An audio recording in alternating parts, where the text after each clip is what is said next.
Item ಯಾವುದೇ ಇರಲಿ try ಮಾಡಿ ಆಚಿ ಚಿಕನ್ ಮಸಾಲಾ. ಆಚಿ ಚಿಕನ್ ಮಸಾಲಾ.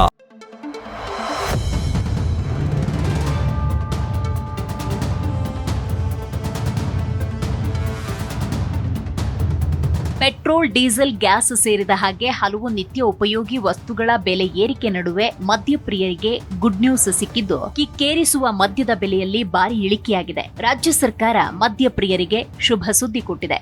ನೂತನ ಅಬಕಾರಿ ನೀತಿಯಿಂದ ಬಿಯರ್ ದರದಲ್ಲಿ 25% ಇಳಿಕೆಯಾಗಿದ್ದು, 5% ಆಲ್ಕೋಹಾಲ್ ವಾಲ್ಯೂಮ್ ಹೊಂದಿರುವ ಬಿಯರ್ಗಳ ಗರಿಷ್ಠ ಚಿಲ್ಲರೆ ಬೆಲೆ 20ರಿಂದ 25% ಕಡಿಮೆಯಾಗಿದೆ. ಕಿಂಗ್ ಫಿಶರ್ ಪ್ರೀಮಿಯಂ ಮತ್ತು ಅಲ್ಟ್ರಾ 650 ml ಬಾಟಲ್ಗಳ ಮೇಲೆ ಸುಮಾರು 75 ರೂಪಾಯಿ ಇಳಿಕೆಯಾಗಿದ್ರೆ, ಹನಿಕೆನ್ ಮೇಲೆ 70 ರೂಪಾಯಿ, ಯುಬಿ ಎಕ್ಸ್ಪೋರ್ಟ್ ಮೇಲೆ 25 ರೂಪಾಯಿ, ಬಡ್ವೈಸರ್ ಪ್ರೀಮಿಯಂ ಮೇಲೆ 20 ರೂಪಾಯಿಗಳವರೆಗೆ ಕಡಿಮೆಯಾಗಿದೆ. ರಾಜ್ಯ ಸರ್ಕಾರ ಪ್ರೀಮಿಯಂ ಸ್ಕಾಚ್ ವಿಸ್ಕಿಗಳ ಬೆಲೆಯಲ್ಲಿ 20% ಇಳಿಕೆ ಮಾಡಿದೆ. 750 ml ಬಾಟಲ್ನ ಬ್ಲ್ಯಾಕ್ ಲೇಬಲ್ ಮತ್ತು ಚಿವಾಸ್ ರೀಗಲ್ ದರ 5,190 ರೂಪಾಯಿಗಳಿಂದ 4,100 ರೂಪಾಯಿವರೆಗೂ ಇಳಿಕೆಯಾಗಿದೆ. ಇದರಿಂದ ಶ್ರೀಮಂತ ಮದ್ಯಪ್ರಿಯರಿಗೆ ಖುಷಿಯ ವಿಚಾರವಾಗಿದೆ. ಕರ್ನಾಟಕ ದೇಶದಲ್ಲೇ ಮೊದಲ ಬಾರಿಗೆ ಈ ಎಐಬಿ ತೆರಿಗೆ ನೀತಿಯನ್ನ ಜಾರಿಗೆ ತಂದಿದ್ದು, ಈ ಹಿಂದೆ ಇದ್ದ 16 ತೆರಿಗೆ ಸ್ಲ್ಯಾಬ್ಗಳನ್ನು ಈಗ 8ಕ್ಕೆ ಇಳಿಸಲಾಗಿದೆ. 60 ವರ್ಷ ಹಳೆಯ ತೆರಿಗೆ ಪದ್ಧತಿಯನ್ನು ಕೈಬಿಟ್ಟು ಮದ್ಯದಲ್ಲಿರುವ ಆಲ್ಕೋಹಾಲ್ ಅಂಶದ ಆಧಾರದ ಮೇಲೆ ತೆರಿಗೆ ವಿಧಿಸೋದಕ್ಕೆ ಸರ್ಕಾರ ಮುಂದಾಗಿದೆ. ಕರ್ನಾಟಕ ಕಾಂಗ್ರೆಸ್ ಸರ್ಕಾರ ಮದ್ಯದ ಮೇಲಿನ ತೆರಿಗೆ ವ್ಯವಸ್ಥೆಯಲ್ಲಿ ಮಹತ್ವದ ಬದಲಾವಣೆ ಮಾಡಿದ್ದು, ಆಲ್ಕೋಹಾಲ್ ಇನ್ ಬೇವರೇಜ್, ವಿವಿಧ ಮದ್ಯದಲ್ಲಿನ ಮದ್ಯದ ಪ್ರಮಾಣ ಆಧಾರಿತ ಹೊಸ ಅಬಕಾರಿ ನೀತಿಯನ್ನ ಜಾರಿಗೆ ತಂದಿದೆ. ಕರ್ನಾಟಕದಲ್ಲಿ ಕಾಂಗ್ರೆಸ್ ಅಧಿಕಾರಕ್ಕೆ ಬಂದ 3 ವರ್ಷದಲ್ಲಿ ಅಬಕಾರಿಯಲ್ಲಿ ಈ ಮಹತ್ವದ ಬದಲಾವಣೆಯಾಗಿದೆ. ಆದರೆ ಕಳೆದ 3 ವರ್ಷದ ಅವಧಿಯಲ್ಲಿ ಕನಿಷ್ಠ 3ರಿಂದ 6 ಬಾರಿ ವಿವಿಧ ರೀತಿಗಳಲ್ಲಿ ಮದ್ಯದ ಬೆಲೆ ಹೆಚ್ಚಳವಾಗಿದೆ. ಈ ಮದ್ಯ ಬೆಲೆ ಏರಿಕೆಯನ್ನ ಮದ್ಯಪ್ರಿಯರು ವಿರೋಧಿಸುತ್ತಲೇ ಬಂದಿದ್ದಾರೆ. ಇದೀಗ ಬೆಲೆಯಲ್ಲಿ ಇಳಿಕೆ ಕಂಡಿದ್ದು ಮದ್ಯಪ್ರಿಯರು ಖುಷಿಯಾಗಿದ್ದಾರೆ. ವಿದೇಶಿ ಮೂಲದ ಪ್ರೀಮಿಯಂ ಬ್ರ್ಯಾಂಡ್ಗಳ ಕಂಪನಿಗಳ ಮದ್ಯದ ಬೆಲೆ 16% ಇಂದ 20% ಅಷ್ಟು ಇಳಿಕೆಯಾಗಿದೆ. 6ರಿಂದ 8ನೇ ಸ್ಲ್ಯಾಬ್ನಲ್ಲಿ ಬರುವ ಈ ಪಾನೀಯಗಳ ಹೆಚ್ಚುವರಿ ಅಬಕಾರಿ ಸುಂಕವನ್ನ 10% 15% ಕಡಿಮೆ ಮಾಡಲಾಗಿದೆ. ಇದರಿಂದ ಬಹುರಾಷ್ಟ್ರೀಯ ಕಂಪನಿಗಳಿಗೆ ದೊಡ್ಡ ಮಟ್ಟದ ಲಾಭವಾಗಲಿದೆ.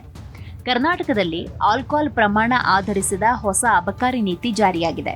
ಇದರಿಂದ ಜನಸಾಮಾನ್ಯರು ಬಳಸುವ ಅಗ್ಗದ ಮದ್ಯದ ಬೆಲೆ 20% 30% ದುಬಾರಿ. ಆದರೆ ಪ್ರೀಮಿಯಂ ಮತ್ತು ಐಷಾರಾಮಿ ವಿದೇಶಿ ಬ್ರ್ಯಾಂಡ್ ಮದ್ಯಗಳ ದರ ಗಣನೀಯವಾಗಿ ಇಳಿಕೆಯಾಗಿದೆ. ತೆರಿಗೆ ಸ್ಲ್ಯಾಬ್ಗಳನ್ನು 16ರಿಂದ 8ಕ್ಕೆ ಇಳಿಸಲಾಗಿದ್ದು, ಇದು ಸ್ಥಳೀಯ ಮದ್ಯ ತಯಾರಕರಿಗೆ ಹೊಡೆತ ನೀಡಲಿದ್ದು, ಬಹುರಾಷ್ಟ್ರೀಯ ಕಂಪನಿಗಳಿಗೆ ಲಾಭ ತಂದುಕೊಡಲಿದೆ. ರಾಜ್ಯದಲ್ಲಿ ಈವರೆಗೆ ಅಸ್ತಿತ್ವದಲ್ಲಿದ್ದ ದಶಕಗಳಷ್ಟು ಹಳೆಯದಾದ ಬಲ್ಕ್ ಲೀಟರ್ ಆಧಾರಿತ ಸ್ಲ್ಯಾಬ್ವಾರು ತೆರಿಗೆ ಪದ್ಧತಿಗೆ ಇತಿಶ್ರೀ ಹಾಡಿರುವ ಸರ್ಕಾರ ದೇಶದಲ್ಲೇ ಮೊದಲ ಬಾರಿಗೆ ಆಲ್ಕೋಹಾಲ್ ಇನ್ ಬೇವರೇಜ್ ಅಬಕಾರಿ ನೀತಿಯನ್ನ ಅಧಿಕೃತವಾಗಿ ಜಾರಿ ಮಾಡಿದೆ. ಹೊಸ ಅಬಕಾರಿ ನೀತಿಯಿಂದಾಗಿ ಆದಾಯ ವೃದ್ಧಿಯಾಗಲಿದೆ ಮತ್ತು ಮದ್ಯ ವ್ಯಸನಿಗಳ ಸಂಖ್ಯೆ ತಗ್ಗಲಿದೆ ಅಂತ ನಿರೀಕ್ಷಿಸಲಾಗಿದೆ. ಹೊಸ ನೀತಿಯಲ್ಲಿ ಅಬಕಾರಿ ಸ್ಕಾಚ್ಗಳ ಸಂಖ್ಯೆಯನ್ನ 16ರಿಂದ 8ಕ್ಕೆ ಇಳಿಸಲಾಗಿದೆ. ಈ ಸರಳೀಕರಣ ತೆರಿಗೆ ವ್ಯವಸ್ಥೆಯನ್ನ ಸುಲಭಗೊಳಿಸಿದ್ರು, ಇದರ ನೇರ ಹೊಡೆತ ಅಗ್ಗದ ಮದ್ಯ ಖರೀದಿಸುವ ಗ್ರಾಹಕರ ಮೇಲೆ ಬೀಳಲಿದೆ. ಸರ್ಕಾರದ ಹೊಸ ಅಬಕಾರಿ ನೀತಿ ಸ್ಥಳೀಯ ಮದ್ಯ ತಯಾರಿಕಾ ಘಟಕಗಳ ಮೇಲೆ ನಕಾರಾತ್ಮಕ ಪರಿಣಾಮ ಬೀರಲಿದೆ. ದೊಡ್ಡ ಪ್ರಮಾಣದಲ್ಲಿ ಮದ್ಯ ಉತ್ಪಾದಿಸುವ ಬಹುರಾಷ್ಟ್ರೀಯ ಕಂಪನಿಗಳು ಬೆಲೆ ಏರಿಳಿತವನ್ನ ಸರಿದೂಗಿಸಿಕೊಳ್ಳಬಲ್ಲವು. ಆದರೆ ಬಜೆಟ್ ಅಥವಾ ಅಗ್ಗದ ಮದ್ಯದ ಉತ್ಪಾದನೆಯನ್ನೇ ನೆಚ್ಚಿಕೊಂಡಿರುವ ಸ್ಥಳೀಯ ಸಣ್ಣ ಘಟಕಗಳ ವ್ಯವಹಾರ ಕುಸಿದು ಮುಚ್ಚುವ ಹಂತಕ್ಕೆ ತಲುಪಬಹುದು ಅಂತ ಹಲವರು ಆತಂಕ ವ್ಯಕ್ತಪಡಿಸಿದ್ದಾರೆ. ಇನ್ನು ಅಬಕಾರಿ ನೀತಿಯ ಮುಖ್ಯ ಅಂಶವನ್ನ ನಾವು ನೋಡ್ತಾ ಹೋಗೋದಾದ್ರೆ, ನೂತನ ಅಬಕಾರಿ ನೀತಿ 2026ರ ಮೇ 11ರಿಂದ ಅಧಿಕೃತವಾಗಿ ರಾಜ್ಯಾದ್ಯಂತ ಜಾರಿಯಾಗಿದೆ.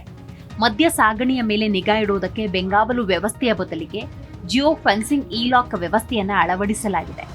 ಇದರ ಜೊತೆಗೆ ಡಿಸ್ಟಿಲರಿ ಮತ್ತು ಚಿಲ್ಲರೆ ಮಾರಾಟಗಾರರು ಪ್ರವಾಸಿಗರಿಗೆ ಮದ್ಯ ಸವಿಯಲು ಹಾಗೂ ತಮ್ಮ ಆವರಣದಲ್ಲಿ ಮದ್ಯ ಮಾರಾಟ ಮಾಡಲು ಅವಕಾಶವನ್ನು ನೀಡಲಾಗಿದೆ.